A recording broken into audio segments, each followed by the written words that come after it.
तोहरा से हो गइल प्यार बाए धनिया।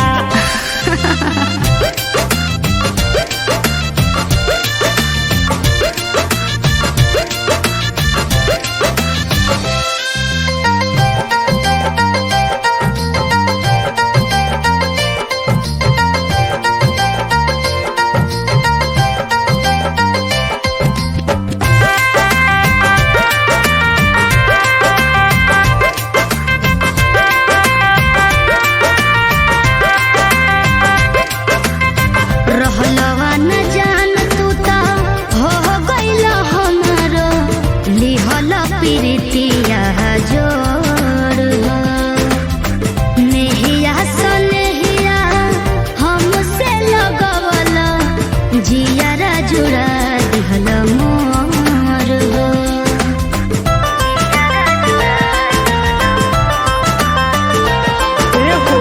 साचा में ढाल के बनवले हो राम जी तोहके अलग कुछ खास हो।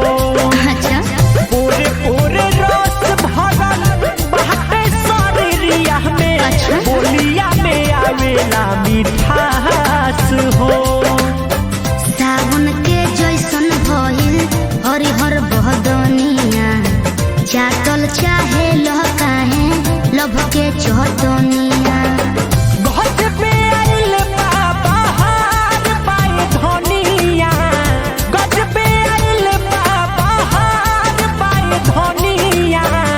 तोहरा से हो गइल प्यार बाए धनिया, तोहरा से हो गइल प्यार बाए धनिया।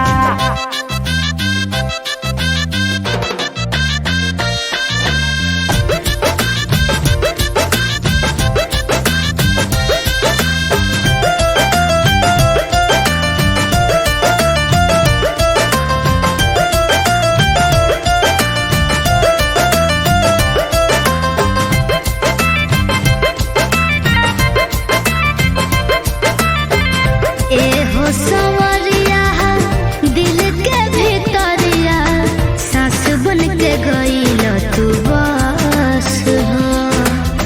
रूपावा निहारेला केतना दुलारेला आँखिया में गइल बानी धस हो।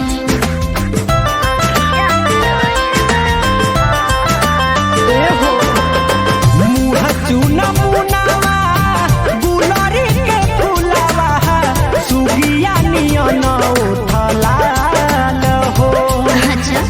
कोहिलर के बोलिया महाराता बोलिया रेशम के जैसन बाल हो। कृष्णा सोने ही अमित भइल दीवाना हमरा के चाहे लगल तू तो रोजाना।